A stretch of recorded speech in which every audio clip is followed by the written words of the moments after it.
The year was 3045, and Commander Zex-Ka stared at the dead world below his ship. Earth looked empty and cold from space. The blue planet that once held billions of humans now showed no signs of life. Cities lay in ruins, and oceans had turned dark. The Vex Empire had done their job well 1,000 years ago. Zex-Ka turned to his aide and spoke in the clicking language of his people. "Check the scanners again. Make sure no humans survive down there." The reptilian officer beside him worked. The controls with clawed hands. Numbers flashed on screens showing no heat signatures and no movement anywhere on the planet. "All readings show 0 life forms, Commander," the aide reported. "The surface radiation levels are still too high for any creature to survive. The Great Purge was complete." The commander nodded his scaled head. The coalition had spent years making sure every human was dead. They had bombed every city and poisoned every water source. Humans had been too dangerous to let live. Their wars and their violence had threatened the peace of the galaxy. The coalition had no choice but to remove them completely. Far below the surface, in tunnels deeper than any alien scanner could reach, Captain Jake Morrison walked through the halls of New Denver. The underground city stretched for miles in every direction. Millions of humans lived and worked in the hidden chambers that their ancestors had built during the first days of the invasion. Morrison stopped at a massive window that looked out into the main cavern. Children played in parks built under artificial suns. Factories hummed with activity as workers built ships and weapons. Schools taught the next generation about their history and their mission. Every person in the city knew why they were there. Dr. Lisa Carter met Morrison at the window. She carried a data pad filled with reports from across the hidden world. "The final preparations are complete, Jake. All 12 underground cities are ready. Our fleets are fueled and our weapons are charged." Morrison took the pad and read through the numbers. 12 billion humans lived in the deep cities scattered across Earth. They had spent 1,000 years preparing for this day. Every child born in the tunnels learned to fight. Every adult worked to build better weapons and faster ships. They had one goal that drove everything they did. "What about the alien patrol up there?" Morrison asked, while pointing toward the ceiling, far above them. "They will leave soon," Carter replied. "Our stealth systems are perfect. They cannot see or hear anything we do down here. To them, Earth is just a dead rock with nothing worth taking." Morrison walked to another section of the city where engineers worked on the final ship preparations. The vessels looked nothing like the crude rockets humans had used before the invasion. These ships could travel faster than light and remain invisible to any alien technology. Human engineers had studied captured alien equipment for centuries and had built something much better. Commander Ryan Walsh approached Morrison with a smile. "The new Earth is ready for launch, Captain. All systems are running perfectly. The crew is excited to finally leave these tunnels." The new Earth was humanity's greatest achievement. The ship was 2 miles long and carried enough weapons to destroy entire planets. Its hull was made from materials that bent light around them, making the ship impossible to see. The engines could cross the galaxy in days instead of years. Morrison entered the ship's command center, where dozens of officers prepared for their mission. Lieutenant Amy Rodriguez checked weapon systems while Sergeant Ben Taylor reviewed boarding procedures. Every person on the crew had trained their entire life for what was coming next. "Status report," Morrison called out as he took his place in the captain's chair. "All departments ready, sir," Rodriguez answered. "Weapons are fully charged and stealth systems are active. We can launch whenever you give the order." High above them, Commander Zex-Ka finished his inspection of the dead world. His ships prepared to leave Earth's system and return to Coalition space. The reptilian commander felt satisfied that humanity was truly gone.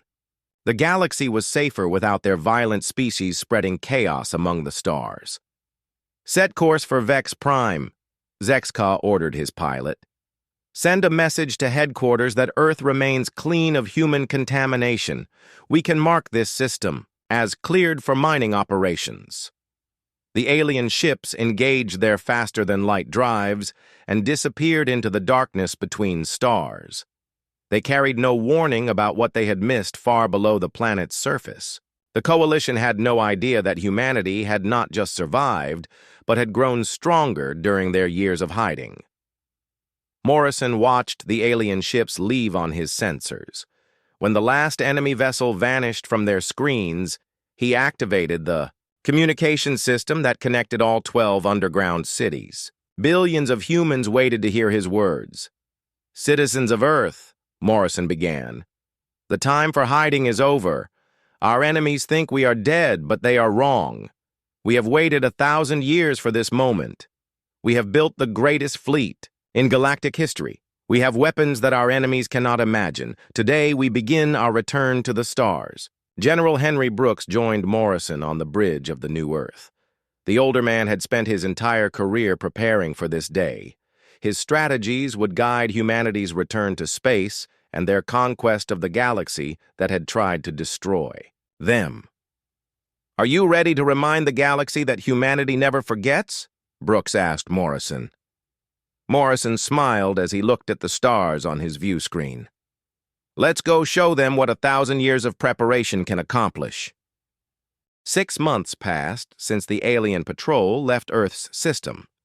Admiral Rex Knorr sat in his command center on the Coalition battleship Thunder of Vex when the first reports arrived. His aide rushed into the room carrying a datapad with urgent messages from across the Outer Rim territories. "Admiral, we have lost contact with 7 star systems in the past week," the aide reported with obvious worry in his voice. "Mining Station Alpha 7, Research Outpost Delta, and all 5 colonies in the Kepler region have gone completely silent." Rex Knorr looked at the star charts displayed on the main screen. The missing systems formed a rough circle around Coalition space. Each system had millions of inhabitants and strong defensive fleets. For them to simply vanish made no sense at all. "Equipment failures," Rex Knorr decided after a moment of thought. "The Outer Rim colonies always have communication problems. Send repair ships to check their transmitters and get those systems back online." Meanwhile, Captain Morrison stood on the bridge of the New Earth as his fleet moved through space like hunting shadows. 50 human ships traveled in formation using quantum stealth technology that made them invisible to every known type of scanner. Their hulls bent light and energy around them, creating perfect camouflage against the darkness of space. Lieutenant Amy Rodriguez worked at her tactical station, coordinating attacks with cold precision.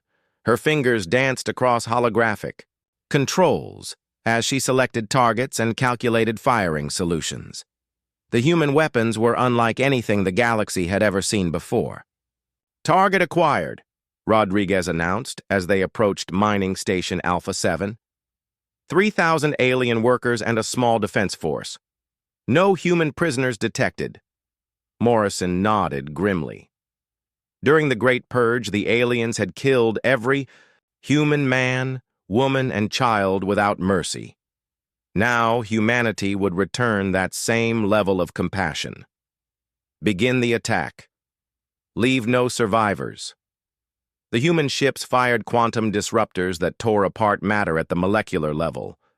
The mining station simply ceased to exist in a flash of blue energy. Metal, rock, and living tissue all broke down into their basic components and scattered into space. Within seconds, 3,000 aliens and their entire facility had vanished completely. Dr. Carter monitored the attack from her laboratory deep beneath Earth's surface. Screens showed her the battle data transmitted from Morrison's fleet. The quantum disruptors worked exactly as designed, leaving no wreckage or evidence that humans had been responsible for the destruction. "Perfect execution," Carter said to her assistant. "The aliens will find nothing but empty space where their station used to be. They will have no idea what destroyed it or how."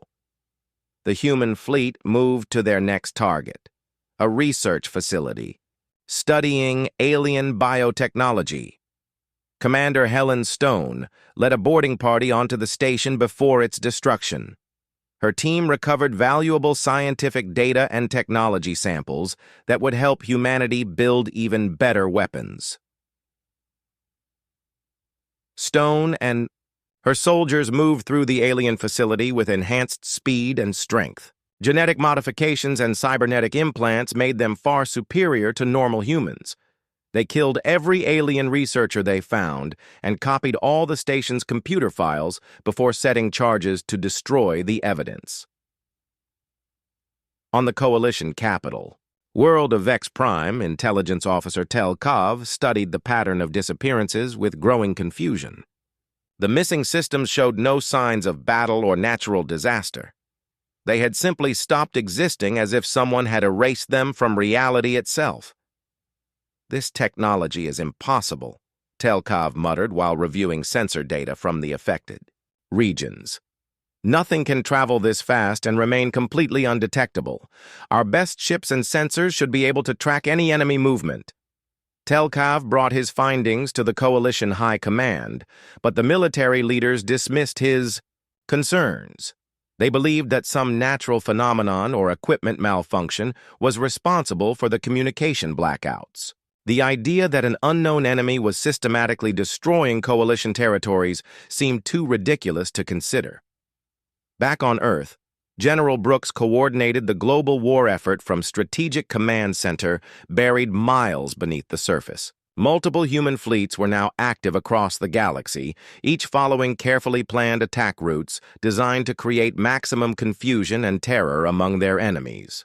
Fleet 3 has eliminated the research station at Centauri, Brooks reported to Morrison over the communication link. Fleet 5 is approaching the military depot at Wolf 359. All operations are proceeding according to schedule. Morrison felt satisfaction as he watched the systematic destruction of Coalition assets.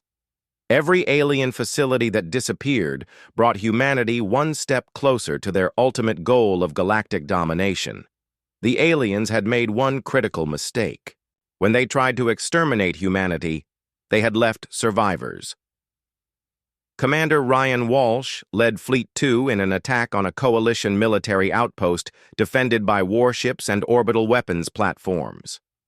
The human ships phased in and out of normal space using quantum displacement technology, appearing just long enough to fire their weapons before vanishing again. The alien defenders never had a chance to return fire.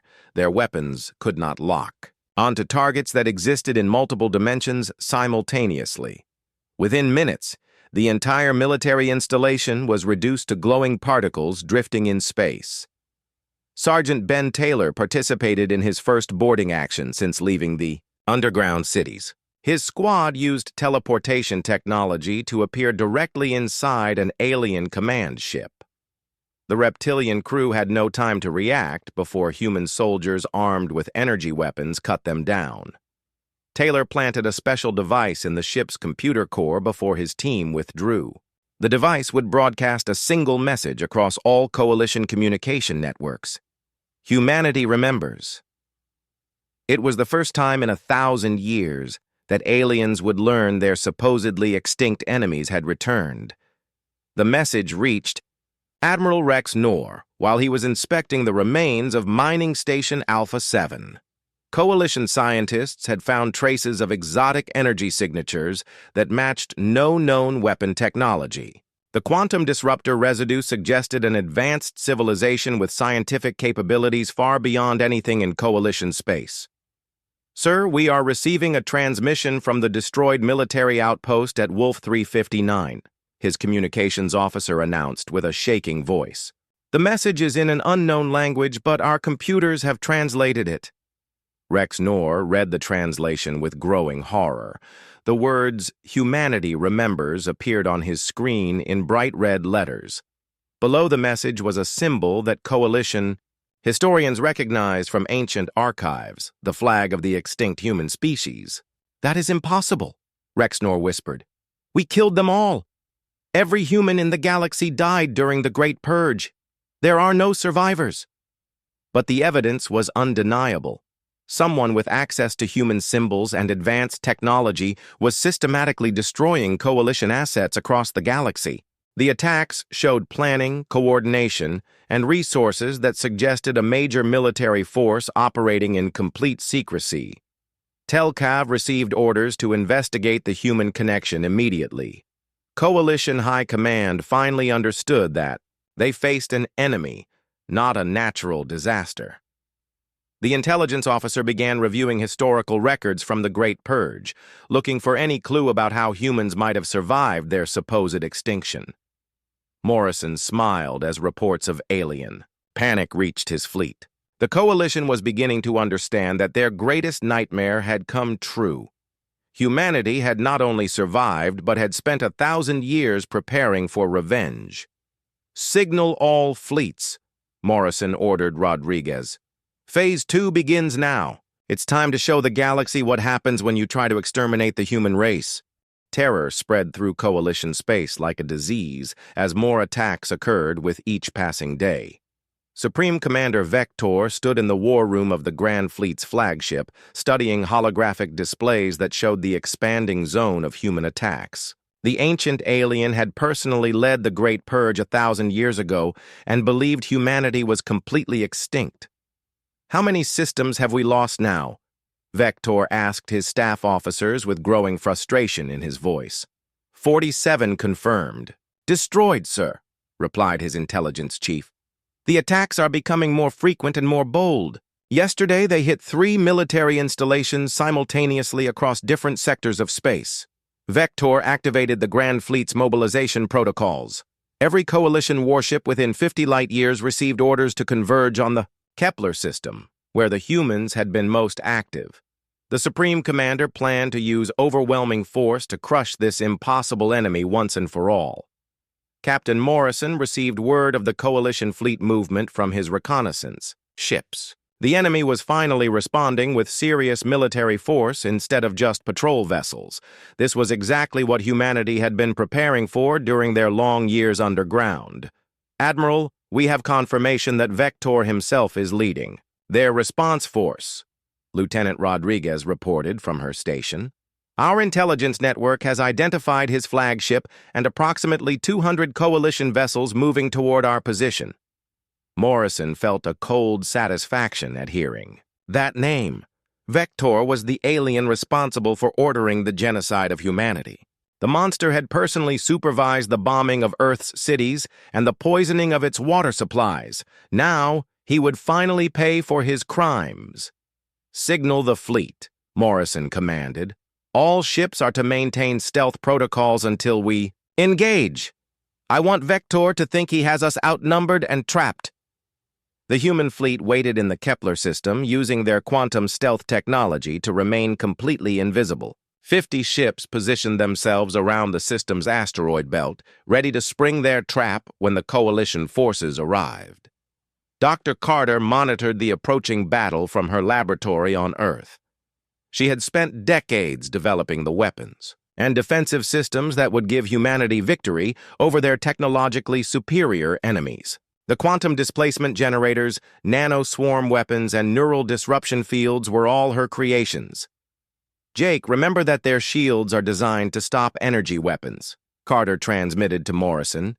"Use the phase torpedoes first to destabilize their defensive systems, then follow up with the quantum disruptors." The Coalition Grand Fleet dropped out of faster-than-light travel at the edge of the Kepler system. Admiral Rex Knorr commanded the advance guard while Supreme Commander Vector held back with the main battle fleet.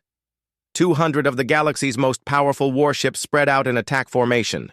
"Scan the entire system," Vector ordered his sensor operators. "These humans cannot hide from our technology forever. Find them and destroy every ship." But the Coalition scanners found nothing except empty space and floating asteroids. The human ships remained completely invisible even when the alien sensors swept directly over their positions. Quantum stealth technology bent space itself around the vessels, making them impossible to detect by any known method. Morrison waited until the Coalition fleet had spread out across the system before giving the attack order. 50 human ships suddenly materialized from nowhere, appearing in perfect firing positions around the scattered enemy vessels. The aliens had walked directly into humanity's trap. "Fire all weapons," Morrison commanded. Phased torpedoes struck coalition ships before their crews could react. The exotic weapons existed in multiple dimensions simultaneously, passing through enemy shields as if they were not there. Massive explosions rippled across the alien fleet as torpedo after torpedo found its target. Commander Ryan Walsh led a group of human ships in a direct assault on Admiral Rex Nor's flagship, the Coalition. Vessel was 10 times larger than any human ship, but size meant nothing against superior technology and tactics. Walsh's squadron used quantum displacement to phase in and out of reality, striking from impossible angles. The alien crew of Rex Nor's ship fired desperately at enemies that appeared and vanished like ghosts. Their weapons passed harmlessly through empty space while human disruptor beams tore massive holes in their hull. Within minutes, the mighty Coalition flagship was reduced to a burning wreck drifting dead in space. Sergeant Ben Taylor led the first human boarding action in 1,000 years, teleporting directly onto a Coalition dreadnought with his assault team. The aliens inside had never seen humans before except in historical archives. They were unprepared for the reality of enhanced human soldiers. Taylor and his men moved through the alien ship with inhuman speed and strength. Genetic modifications had improved their reflexes and endurance far beyond normal human limits. Cybernetic implants allowed them to interface directly with the ship's computer systems and turn its own weapons against the crew. "Target secured," Taylor reported as his team reached the ship's command center. "All alien crew eliminated. We have control of their navigation and communication systems." Dr. Carter chose this moment to deploy one of her most terrible creations. The memory plague spread from the captured ship's transmitters into the Coalition communication network. The psychological weapon forced every alien who received it to experience the memories of human children dying during the Great Purge. Across the Coalition fleet, alien officers collapsed at their stations as their minds were flooded with images of human suffering. They felt every moment of pain and terror that humanity had endured during the attempted genocide. Many aliens went permanently insane from the overwhelming psychological trauma. Supreme Commander Vector watched his grand fleet being systematically destroyed by an enemy he could barely see. Human ships appeared long enough to fire their weapons, then vanished back into quantum stealth before his forces could respond. It was like fighting shadows that could kill. "How is this possible?" Vector demanded of his science officers. "Our intelligence reports said humanity was a primitive species with crude technology. These ships are more advanced than anything in Coalition space." But the alien scientists had no answers. Human technology had evolved in directions that Coalition science had never explored. 1,000 years of focused development had produced weapons and defenses that seemed to violate the known laws of physics. Commander Helen Stone led a strike team onto Vector's flagship itself. Her soldiers used personal quantum displacement devices to phase through the ship's hull and appear directly on the command deck. The Supreme Commander found himself face to face with a species he thought he had exterminated. "You," Vector whispered, in recognition as he stared at Stone's enhanced human features. "You are supposed to be extinct. I killed your entire species myself." Stone smiled coldly as she raised her energy weapon. "You missed a few of us. We have been waiting a very long time for this reunion." The human soldier fired a neural disruptor that sent waves of agony through Vector's nervous system. The weapon was designed to cause maximum pain without killing its target. Stone wanted the alien to suffer as humanity had suffered during the Great Purge. Morrison watched the battle's conclusion from his command center. The mighty Coalition Grand Fleet had been reduced to scattered wreckage and burning hulks. Less than 20 alien ships managed to escape the trap, and those were damaged almost beyond repair. "Signal all human fleets," Morrison ordered Rodriguez. "The galaxy now knows we have returned. Begin Phase 3 operations immediately." I want every coalition world to understand that humanity is no longer hiding. General Brooks received the battle report on Earth with grim satisfaction. The underground cities erupted in celebration as news of the victory spread through the tunnel networks. After 1,000 years of preparation, humanity had finally struck back against their oppressors.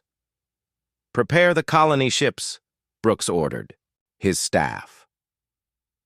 "It is time to reclaim our place among the stars. Every world the Coalition took from us will become human again." The few surviving Coalition vessels limped back to their home territories carrying news of humanity's return. The galaxy learned that their greatest fear had become reality. The species they had tried to exterminate had not only survived, but had become more dangerous than ever before. Telkov analyzed the battle data with growing horror. Human technology was centuries ahead of Coalition science. Their stealth systems were undetectable, their weapons could penetrate any known defense, and their ships could move in ways that defied understanding. "We are no longer the hunters," Telkov reported. "To Coalition High Command, we have become the prey." The Coalition Council gathered in emergency session on their capital world as reports of human attacks flooded in from across the galaxy. Ambassador Kev Lin, a tall insectoid diplomat, proposed desperate measures to stop the spreading chaos that threatened to tear their civilization apart. "We must attempt to negotiate with these humans," Kevlin announced to the assembled representatives of 40 different alien species. "Perhaps we can offer them territory or resources in exchange for ending these attacks." The Council approved the diplomatic mission despite strong objections from military leaders. Ambassador Kev Lin prepared peace offerings and began broadcasting messages toward the last known coordinates of human fleet activity. His transmissions promised discussions, territorial concessions, and reparations for past conflicts. Captain Morrison received the alien peace overtures while his expanded fleet prepared for their largest operation yet. The human force now numbered over 500 vessels, each one more advanced than the most powerful Coalition warship. Morrison read the diplomatic messages with cold amusement before deciding on humanity's response. "No words," Morrison told Lieutenant Rodriguez as she waited for instructions. "Let our actions speak for us." 3 Coalition core worlds died in a single day. The planets Vex Secondary, Hive Central, and Aquatic Prime simply ceased to exist, as human planet killer weapons reduced them to expanding clouds of debris. Billions of aliens died instantly as gravity bombs created localized black holes that consumed entire worlds. Dr. Carter watched the planet destructions from her monitoring station deep beneath Earth. The weapons she had designed worked perfectly, demonstrating humanity's ability to eliminate entire civilizations with surgical precision. Each dead world sent a clear message to the galaxy about the price of opposing human interests. "That should answer their diplomatic proposals," Carter said to her research team. "Now they understand that we are not interested in negotiations or compromise." The destruction of 3 core worlds sent shockwaves through Coalition space. Panic spread as alien populations realized that nowhere was safe from human retaliation. The species that had participated in the Great Purge now faced the same extinction they had inflicted on humanity. Supreme Commander Vector, barely recovered from his injuries at the Battle of Kepler, rallied the remaining Coalition forces for a final desperate assault. He chose Centauri Station as his target, believing that destroying humanity's apparent military headquarters would cripple their war effort. Morrison prepared to defend Centauri Station with humanity's largest fleet deployment in over a millennium. He knew the aliens would come in overwhelming numbers, but human technology and tactics had proven superior in every previous engagement. This battle would demonstrate once and for all which species deserved to rule the galaxy. "All ships report. Ready for combat," Commander Ryan Walsh announced from his position aboard the battlecruiser Vengeance. "We have 512 vessels in perfect fighting condition." Colonel Kate Williams commanded the fighter squadrons that would support the main fleet. Her pilots flew small craft guided by artificial intelligence systems that could react faster than biological thought processes. Each fighter carried enough firepower to destroy a coalition cruiser.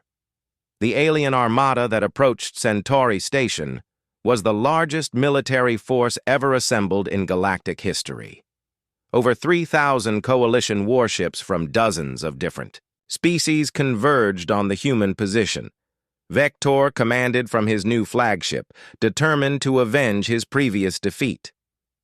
"This time we know what to expect," Vector told his officers as they prepared for battle. "Deploy quantum detection grids and maintain overlapping fields of fire.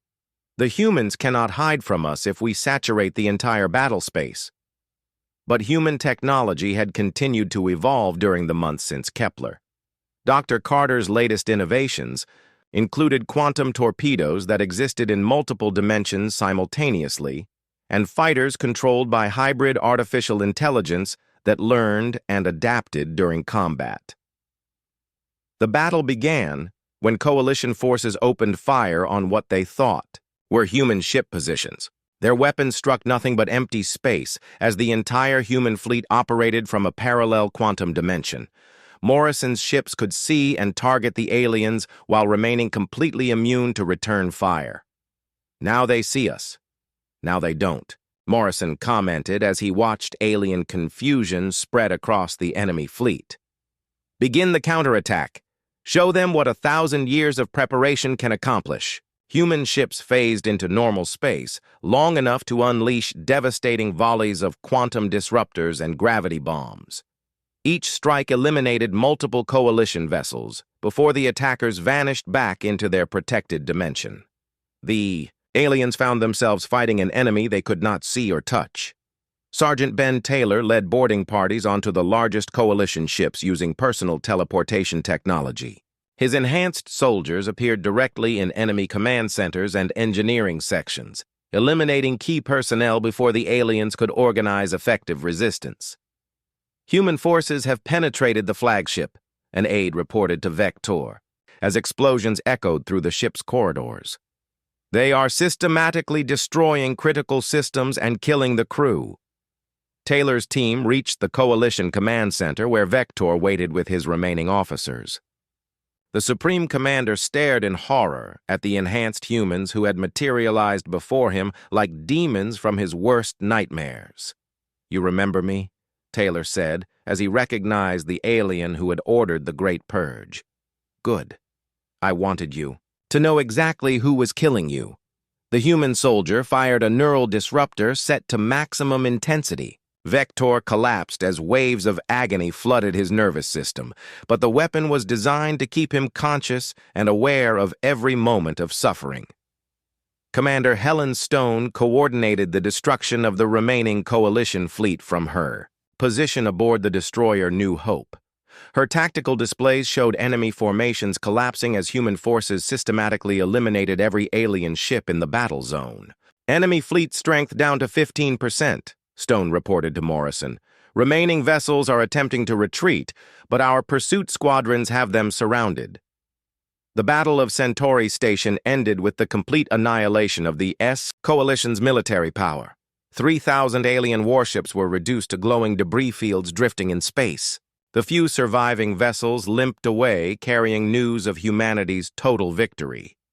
Dr. Carter chose this moment to reveal Project Lazarus to the galaxy. Massive terraforming ships emerged from quantum storage dimensions around dead worlds throughout human space.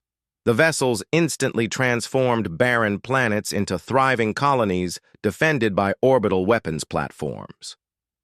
General Brooks watched from Earth as humanity's hidden colonies revealed themselves across the galaxy. Each world that came online added to the growing human empire and demonstrated the true scope of their species' preparation for this moment. "Signal all colony worlds," Brooks commanded his communication officers. "Begin Phase 4 operations.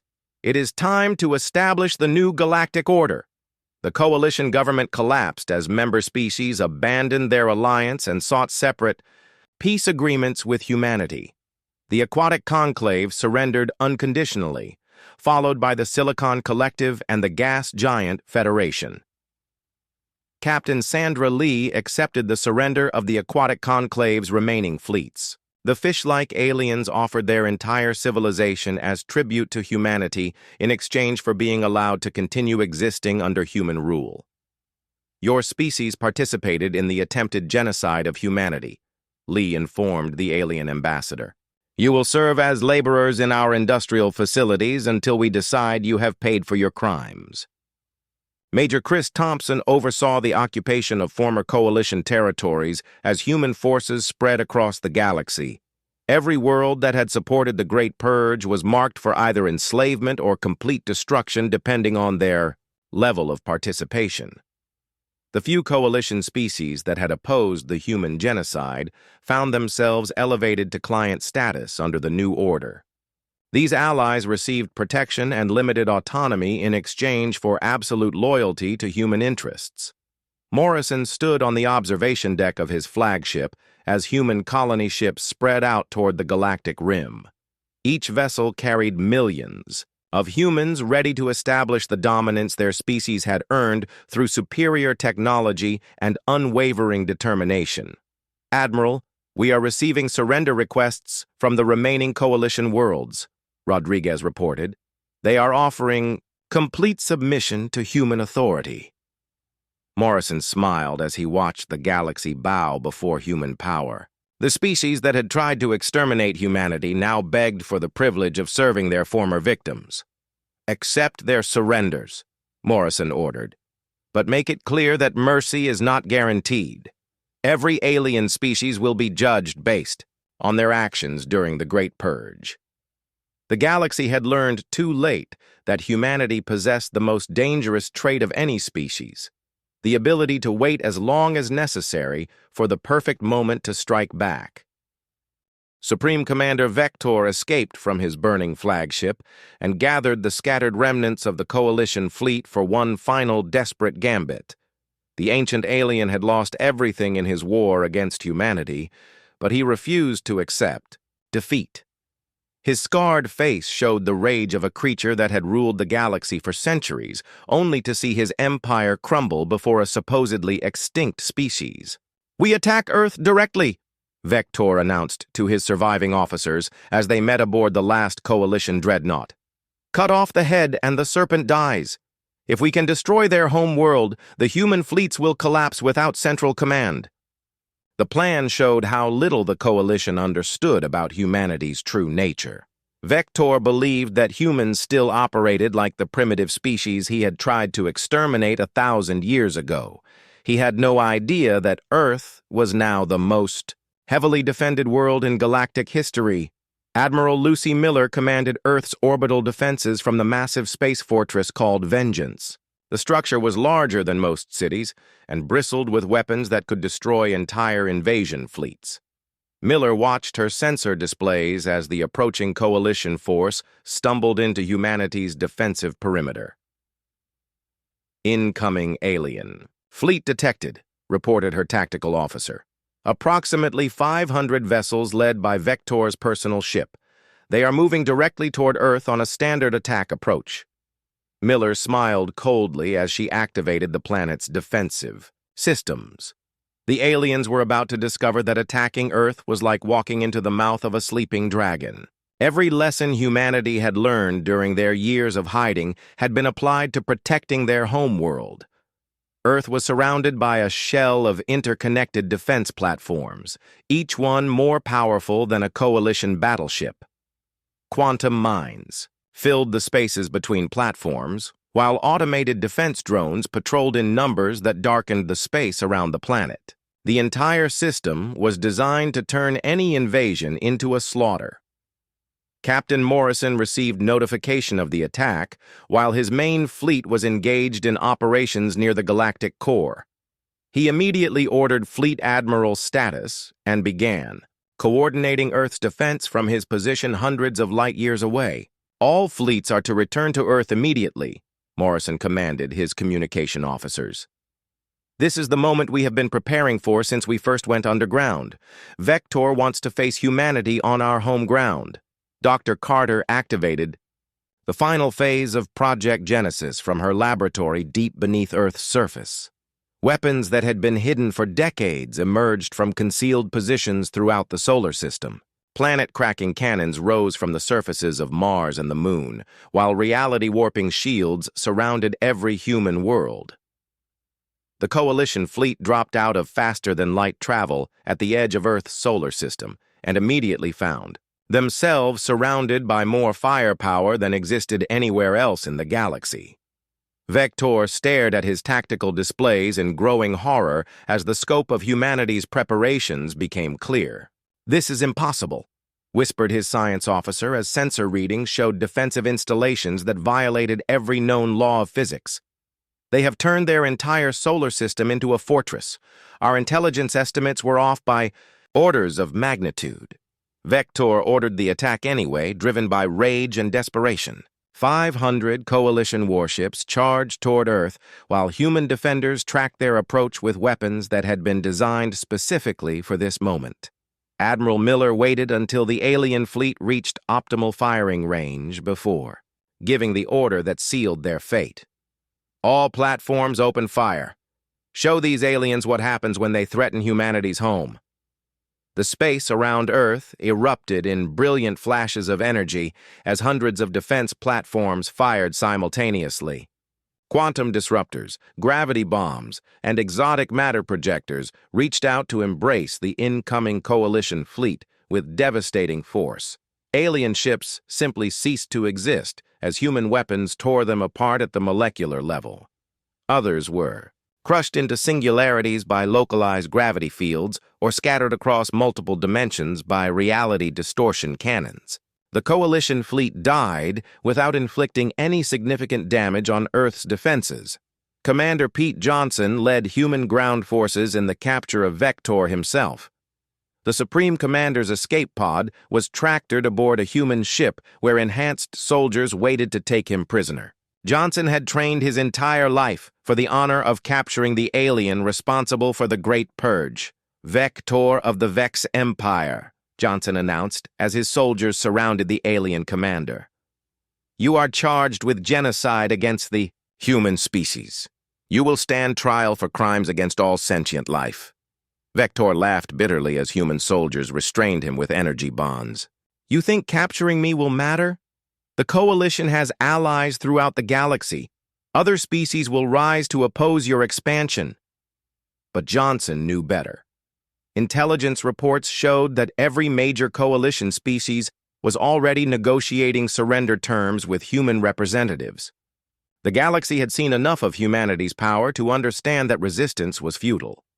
The trial of Vector took place on Earth before a tribunal of human survivors who had lived through the Great Purge. Elderly men and women who remembered. The bombing of Earth's cities sat in judgment of the alien who had ordered their species' extermination. "You will not be executed," announced Judge Helen Carter, Dr. Carter's grandmother, and one of the last survivors from before the underground years. "Death would be too merciful for someone who tried to exterminate an entire species. Instead, Vector was sentenced to experience the memory plague permanently. The alien commander would spend the rest of his life reliving every moment of human suffering during the Great Purge, feeling the pain and terror of every man, woman, and child who had died because of his orders." Morrison returned to Earth's orbit, aboard his flagship to oversee the final collapse of Coalition resistance. His sensors showed human fleets accepting surrenders throughout the galaxy as alien species abandoned their alliance and begged for mercy. Captain Sandra Lee reported the surrender of the Reptilian Federation, while Major Chris Thompson announced that the insectoid hive minds had offered to serve as slave labor in human industrial facilities. Every species that had participated in the Great Purge now faced judgment under the new human order. "What about species that oppose the genocide?" Morrison asked his intelligence officers as they reviewed surrender documents. "The crystalline, collective, and the energy beings both refuse to participate in the Great Purge," came the reply. "They have been granted protected status under human law and will serve as our allies in the new galactic government." Dr. Carter revealed her final surprise as Coalition resistance crumbled. Massive construction ships emerged from hidden positions throughout human space and began building jump gates that would allow instant travel between star systems. The new transportation network would cement human control over the galaxy. General Brooks coordinated the establishment of the new galactic order from his command center on Earth. Human governors were assigned to every former coalition world, while occupation forces ensured compliance with the new laws that placed humanity at the top of the galactic hierarchy. Signal all human colonies, Brooks ordered his staff. Begin the construction of monuments to commemorate our victory. Every world in human space will remember the price of opposing our species. The monuments rose on thousands of worlds throughout the galaxy. Each one told the story of humanity's near extinction and ultimate triumph over their enemies. Alien. Populations were required to visit the memorials regularly to remember their place in the new order. Morrison stood in the rebuilt city of New York, looking up at skyscrapers that reached toward the stars. The underground cities were being abandoned as humanity reclaimed the surface of their home world. Children who had been born in the tunnels now played in parks under real sunlight for the first time. Status report on galactic occupation, Morrison. Requested from his aide. All major coalition worlds are under human control, came the response. Resistance has ended. The galaxy belongs to humanity. Morrison smiled as he watched human ships departing Earth's orbit to establish the new empire that their species had earned through 1,000 years of preparation and sacrifice. The galaxy had learned too late that trying to exterminate humanity was the greatest mistake any species could make. The underground cities that had hidden humanity during their darkest years now served as museums and training centers. Future. Generations of humans would learn about the time their species nearly died and how their ancestors had turned defeat into ultimate victory. Dr. Carter published the complete technical specifications for every weapon and defense system that had made human victory possible. The information was distributed to every human colony so that no alien species would ever again possess technological superiority over humanity. Let the galaxy remember, Carter announced in her final report, that humanity never forgets, never forgives, and always finds a way to survive. 5 years passed since the fall of the coalition, and the galaxy had been completely transformed under human rule. Earth served as the capital of the human galactic empire, with rebuilt cities stretching across continents that had once been radioactive wastelands. Supreme Chancellor Morrison governed from the Tower of Victory, a massive structure built from the wreckage of coalition warships. The former enemy species had been reorganized into a strict hierarchy based on their participation in the Great Purge.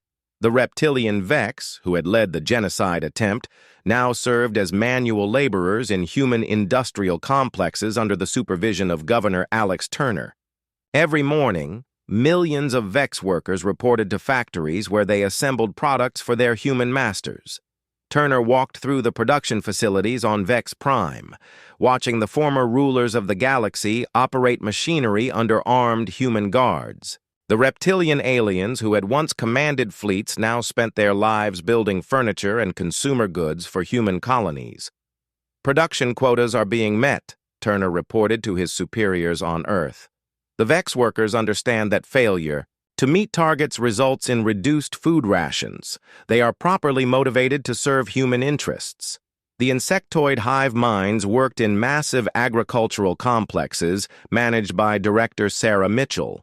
Their natural coordination abilities made them perfect for large-scale farming operations that fed the growing human population throughout the galaxy. Mitchell observed the alien workers from her office overlooking fields that stretched to the horizon.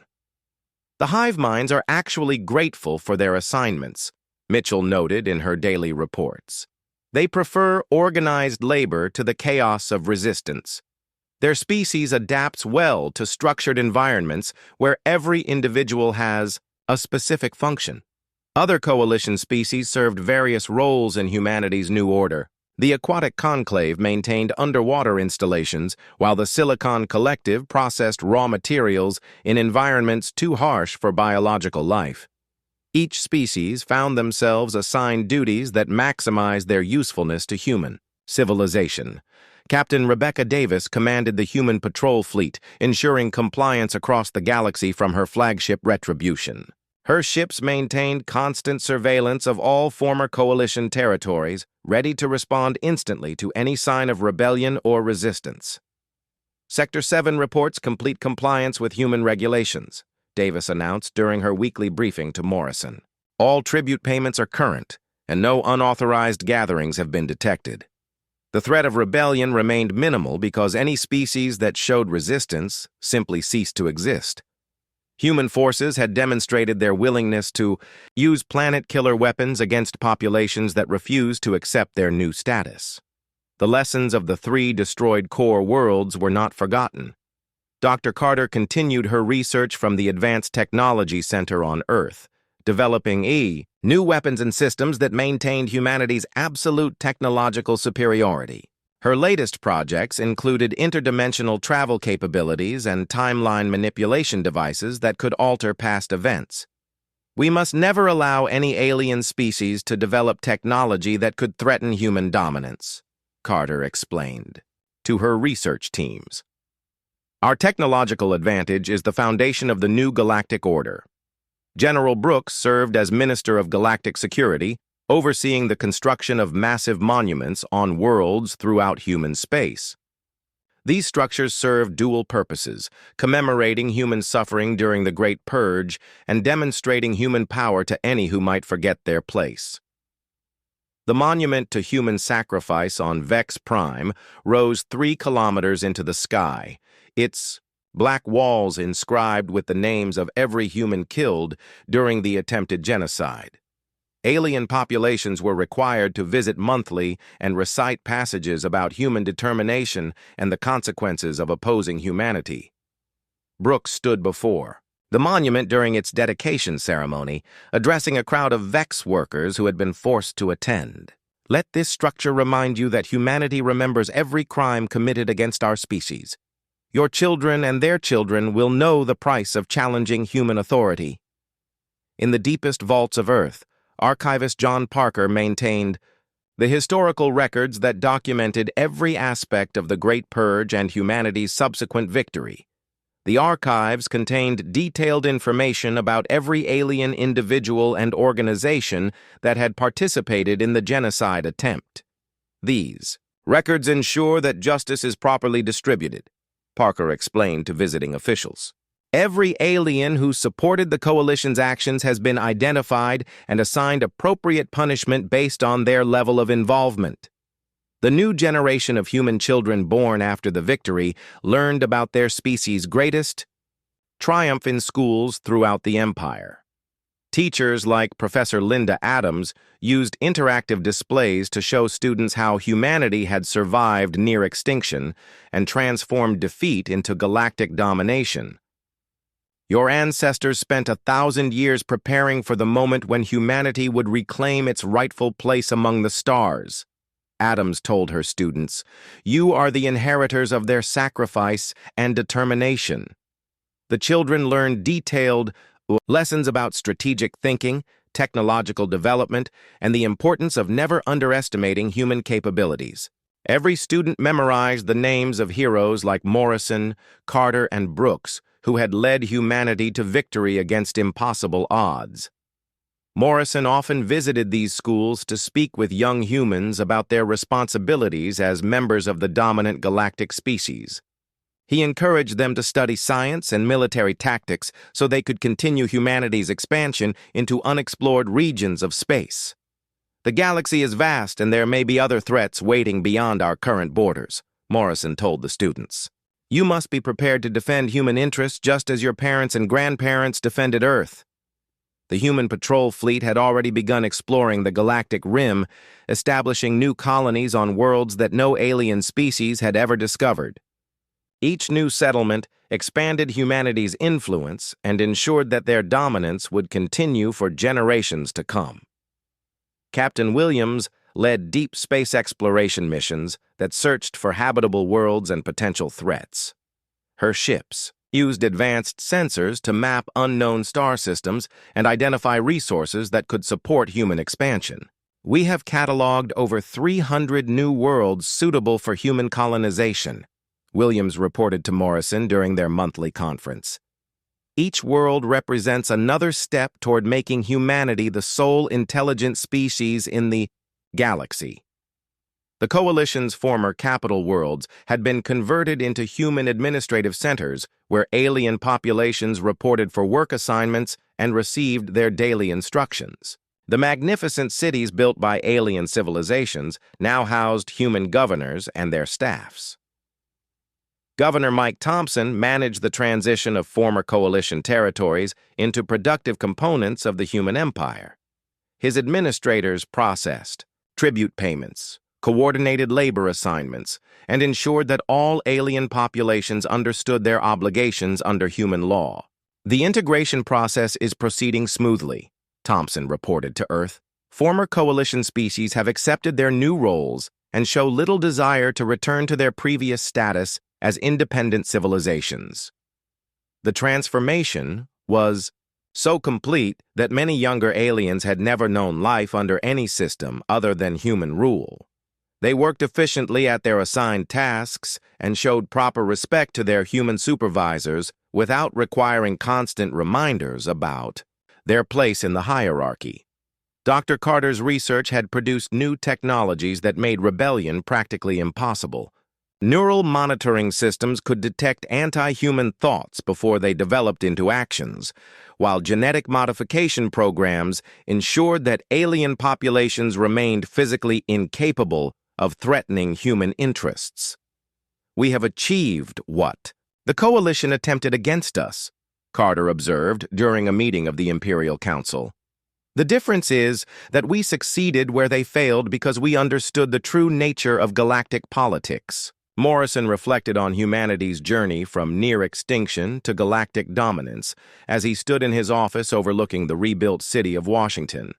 The view showed human architecture rising from the ashes of alien bombardment, proof that his species possessed the most important survival trait, the refusal to accept defeat. "Signal all fleet commanders," Morrison ordered his aide. "Begin preparations for the next phase of expansion. The Andromeda Galaxy awaits human exploration." In classrooms across 1,000 worlds, young humans recited the lesson that had defined their species throughout history. Their voices echoed through buildings on planets where alien children once learned about their own cultures and traditions. Humanity never forgets. Humanity never forgives. And humanity always, eventually, wins. The galaxy had learned the ultimate truth about the species they had tried to exterminate. When you strike at humanity, you had better make sure none survive, because those who do will spend however long it takes to ensure your species regrets that mistake for all eternity.